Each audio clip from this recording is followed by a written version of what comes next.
নাহলে ৯৯ জন লোক মুসলমানের দেশে, যেই দেশে ৫ই আগস্টের পরে মন্দিরগুলো আমরা আলেমরা জায়গায় জায়গায় পাহারা দিয়েছি, হিন্দুদের দুর্গা পূজা নির্বিঘ্ন করেছি, সেই হিন্দুদেরকে আমরা মায়ের পেটের সন্তানের মতো আদর করে রেখেছি, সেই হিন্দু সন্তানেরা আজকে আবার সাইফুল ইসলাম আলিফকে আজকে আদালত চত্বরে হত্যা করে আমাদের বিবেক মরে গেছে। তাই কিরকম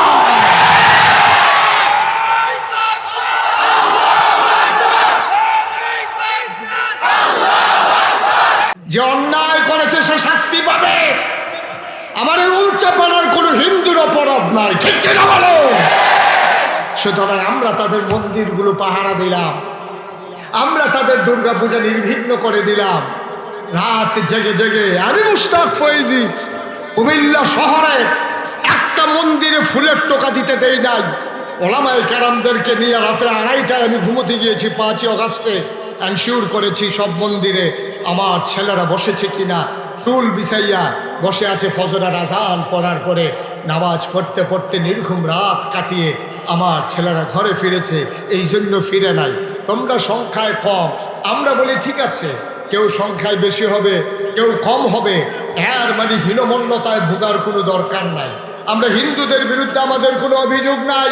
আমরা বলেছি তাদের ধর্ম তারা পালন করবে, আমাদের ধর্ম আমরা পালন করব। আফসোস হচ্ছে সেই জায়গায় এই ব্যাপারে ইমাম সাহেবরে মারতে আইছে ৫ জনে। কয়জনে? কথা বলো, কয়জনে? ৫ জন মিললে ইমাম সাহেবরে মারতে আইছে। এর ভিতরে একটা এতিম ফোলাও আছে, তার বাপও নাই বাও নাই, সকলে সান্দাতুল্লাহ ফরায়। ওই ফিটুইন্না ৫ জনের ভিতরে সেই এতিম ফোলাটাও আছে। অন এতিম ফোলারা আইছে ফিট, তো খেয়াল করেন কইলাম এতিম ফোলারা কি হুজুরের সাইড আইছে না ফিট তো আইছে? কারণ হুজুরের পক্ষে সব মুসল্লিরা দৌড়ান দিয়ে গিয়া এতিমটারও ধরছে, ধরে সেটা যখন কথা দিয়া লাইছে, হ্যাঁ হুজুরটা দেখছো কিরকম তার এতিম ফোলা পেন্টে ফিটটা তামা তামা করে লন, আর তেজে ফিট তো আইছিল সেইটা কিতা করো? কথা করা ঠিক কিনা কও? হেঁটে যে ফিরতে হইলো, হেঁটে যে হ্যাঁ কি করতেছেন আপনারা এখানে? হেঁটে যে ফিরতে হইলো হুজুর রে, সেইটার বেলা কথা নাই।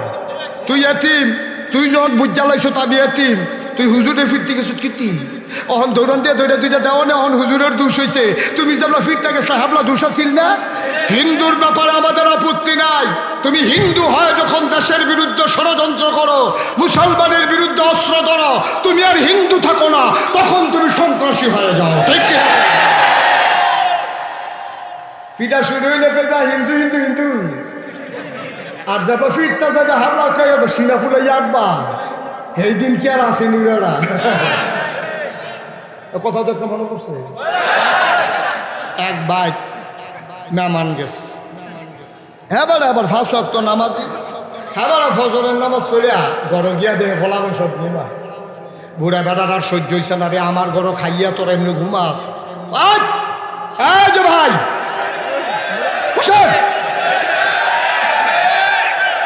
সারছে বইয়া লাইছে মার হাবা কানা।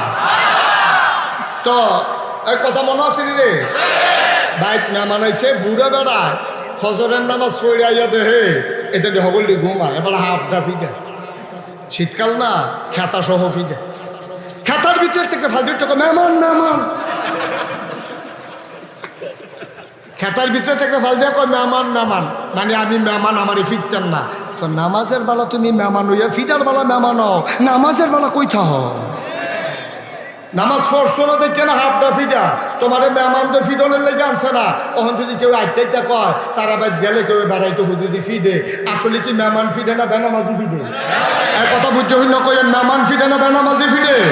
আমরা কোনো হিন্দু মারতে চাই না, হিন্দুর বিরুদ্ধে বাংলাদেশে একটা মামলা হবে না। আমরা আগে যেমন ছিলাম ভাই ভাই ঠাই ঠাই হয়ে থাকবো, তবে মনে রাখবা হিন্দু নাম দিয়ে কোনো সন্ত্রাসীর জায়গা নাই। নাম দিবা হিন্দু সংখ্যালঘু, মায়া নিতে চাইবা আমরা, আবার ফিডার বালা হেগুলটা রামদাও লইয়া বাড়ি যাইবা গা বালা জুইতো পড়ছো দি। হিন্দুদের ব্যাপারে আমাদের কোনো অভিযোগ নেই। আমরা যেমন ভাই ভাই ঠাই ঠাই হয়েছিলাম, ও আমরা গ্রামটার ভিতরে মাত্র একটা ঘর হিন্দু, আচ্ছা তার কি ফিডন লাগবে? আমরা সকলে মিলে শুনে তার বাড়ির কাছে শ্বাস চালাইলে ঘরটা উঠে ঢুকতেছে কিন্তু না। কেন আমরা এই কাজ করব? তার বাসের বিরুদ্ধে থাকে, তার পরিচয় হিন্দু হইতে পারে, খ্রিস্টান হইতে পারে, বৌদ্ধ হতে পারে, কিন্তু তার একটা পরিচয় আছে, সেইটা ধারণ করে না, সে হলো বাংলাদেশি। ঠিক কিনা খাও? আমাদের মূল পরিচয় হলো আমরা মুসলমান। আর যেহেতু বাংলাদেশ নামক ভূখণ্ডে 56,000 বর্গ বাইরে, আমরা যেহেতু টেকনাফ থেকে তেঁতুলিয়া, রূপসা থেকে পাথুরিয়া, এই জমিন, এই জনপদে যেহেতু আমরা বাস করি, আমাদের মুসলমানের পরে মূল পরিচয় আমরা হলাম ইন্নানি মিনাল মুসলিমিন। এটা যেমন আমাদের মূল পরিচয়, তারপরের পরিচয়টাই হলো আমরা বাংলাদেশি। ঠিক কিনা? তাহলে এই দেশে যারা বাস করে, সে মুসলমান হোক, হিন্দু হোক, বৌদ্ধ হোক, খ্রিস্টান হোক, তার মূল পরিচয় বাংলাদেশি। ঠিক কিনা বলো? আমরা যখন দেখি কামাই করো বাংলাদেশে, 12টা মাস ঘুমাও বাংলাদেশও, খাও বাংলাদেশও, কুলি হালাও গে ইন্ডিয়া, তখন আমার কথা আছে। ঠিক কিনা? তুমি বাংলাদেশি হয়ে ভাই ভাই ঠাই ঠাই হয়ে থাকো, তুমি কেন যাও আদালতের ভিতরে মুসলমান কুবাইয়া মারণের লেগে? কিরম কুব ফানা হইস? এই কথা বললেই আর ভালো না। 17টা বছর এই মুসলমান হিন্দুদের উপরে কি অত্যাচারটা করলো, তখন একটা বিবৃতি আসে না। আর হিন্দুদের কারে মিলে কখন আছে পৌঁছে? সবচেয়ে বেশি এই শহরের ভিতরে সবচেয়ে বেশি হিন্দু হইল ব্রাহ্মণবাড়ি এবং নেত্রকোনা। এই দুই জায়গায় একটা হিন্দুর গায়ে ফুলের টোকাও পড়ে নাই, একটা মন্দিরের আস্তরও খসে পড়ে নাই। ঠিক কিনা? সবচেয়ে বেশি হিন্দু ব্রাহ্মণবাড়িয়ার, সবচেয়ে বেশি হিন্দু নেত্রকোনায়। ওইখানে কোথাও এই তারা এই আজগুবি ফায়কো মন্দির মিলে গেছে, কখনো মন্দির বানছে কোন লাগলো? ঠিক কিনা?